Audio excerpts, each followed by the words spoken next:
Hi, you're welcome to our first class on networking fundamentals. Today, I'll be introducing you to TCP/IP networking by considering various perspectives on networking, TCP/IP networking model, IP routing basics, and definition of some fundamental terminologies in networking. Before we begin, I would like to reference Wendell Odom and Kelvin Wallace. These are my exemplars in the world of information technology. Let's get started.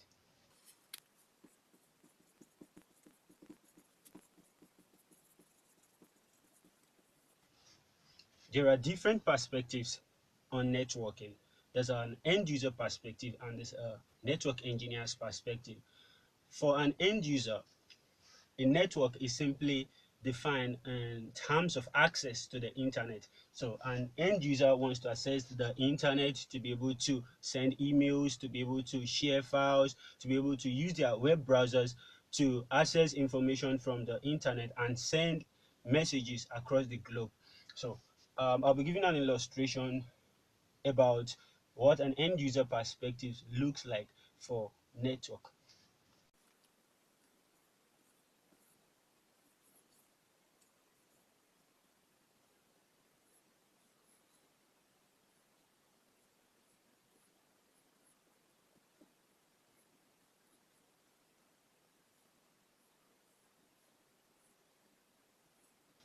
This illustration here depicts an end user accessing the internet via a wired medium. Here, a user connects to a modem via a wired connection. This is a wired cable, and this can be an Ethernet cable to a modem, and then to uh, a cable television network, via a cable. So, and there's another user perspective to a network. A user can also sit at the comfort of their houses with their personal digital assistants like their mobile phones or their personal computers and every other devices that can connect to a network wirelessly this time around to a modem, which of course to another form of access to the internet, which could be a digital subscriber line and so on. So the second user perspective to a network is in this form. You have an end user connect wirelessly to a modem and then to the internet. This time around it could be a digital subscriber line. So basically this is an illustration to depict what an end user perspective is to a networking. So I can call this end user perspective. Sorry, my bad. So basically for an end user, a network is defined in terms of access to the network. The user wants to be able to do all sorts with their connection to the internet, regardless of whatever means or whatever infrastructure is available to connect to the internet. However, a network engineer thinks about network in terms of an enterprise. In this case, a corporate organization sets up an internet for the purpose of connecting her employees to one another or connecting from a head office to a branch office somewhere in another metropolitan city or across the globe. And that brings us to a term that we refer to as enterprise network. So for a kind of network used by an end user and small offices to access the internet, those kind of network we refer to them as small office home office network.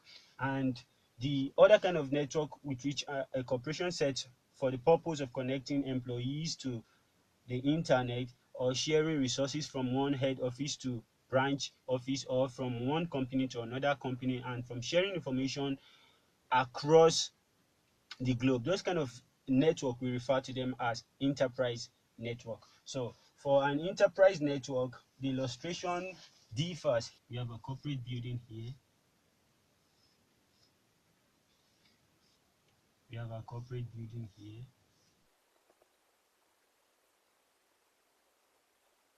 Basically, for an enterprise network, the employee sits in front of their desk, connect to via a cable to the wall outlet, which connects to a switch somewhere in a cubicle in another office or in the same office location, which connects to the internet, or using their wireless devices or the laptops to connect wireless to access points.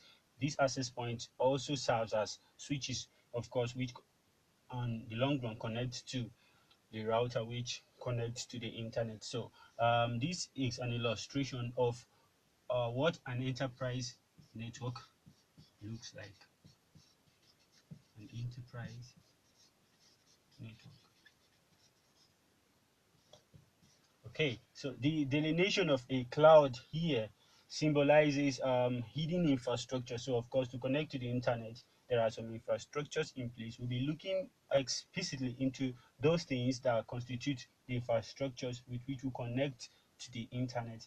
So, we have been able to establish here what the user perspective is. We have been able to see what a small office, home office.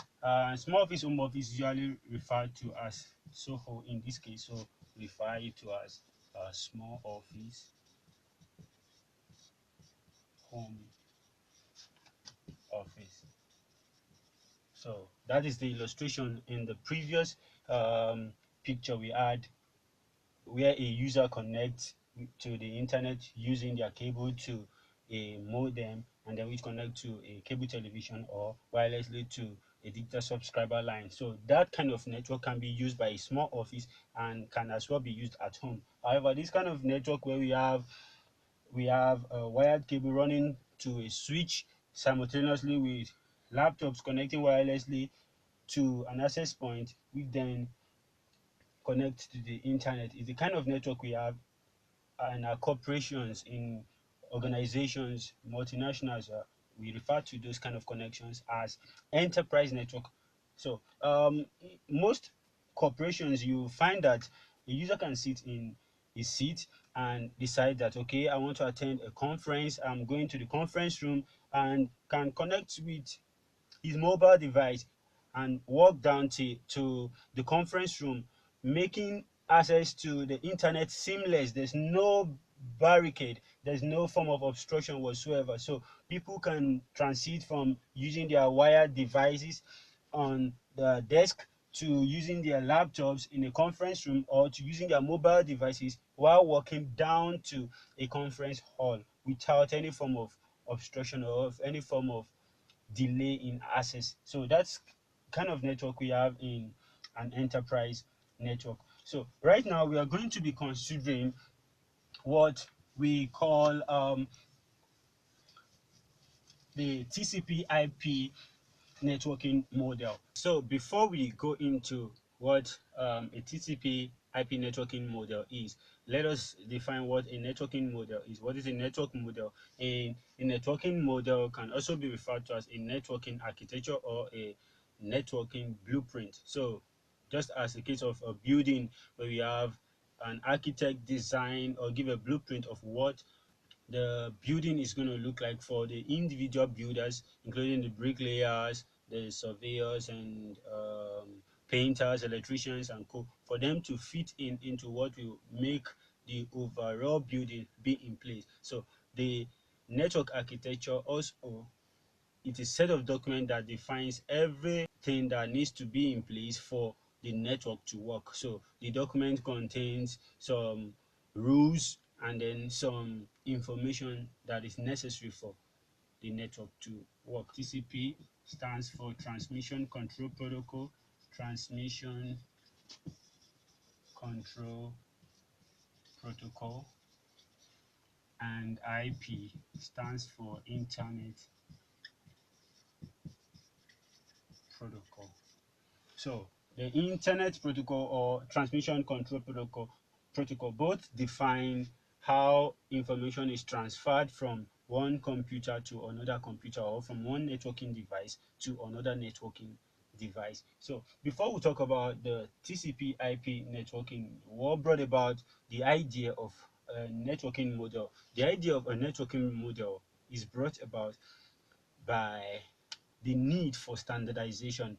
Every individual has a proprietary design for which they can connect or gain access to the internet. So it was discovered that if every individual continues to design their own proprietary network model, and then it means that there'll be disparate networking models, and it means that there won't be cross connectivity between devices and different networking devices. So it means it will be rigorous for someone to build on an existing moment. Therefore, there is a need for standardization, a generic standard that will be a blueprint for which every other person can build.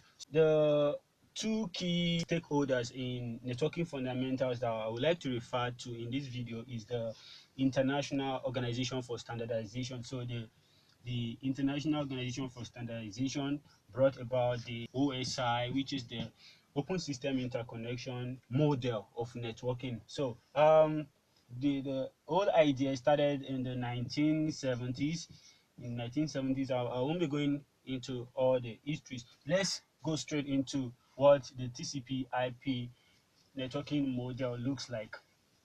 So the TCP/IP networking model was founded by a group of researchers from universities that helped the Department of Defense to come up with the model. So we have a networking model with 5 layers: one, two, three, four, five. So this is an updated TCP/IP model.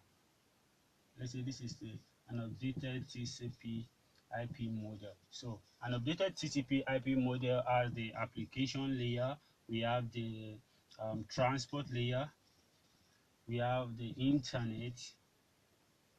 Okay, for the updated, we have the network, we have the data link, and the physical layer. However, the original TCP/IP model has just 4 layers, and those 4 layers consist of the application layer, the transport layer.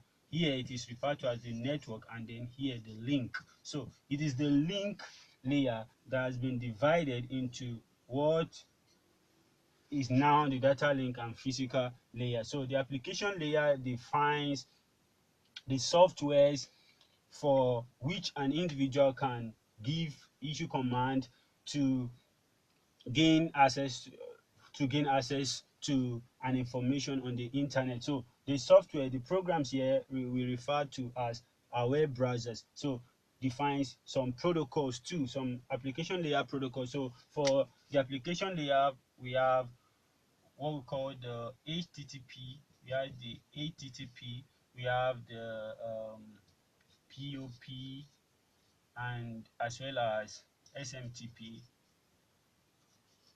and so on, several other application layer protocols. So the application layer refers to the software for which a user on a computer or a workstation can access the internet from another end. So when a user sits by his computer and launches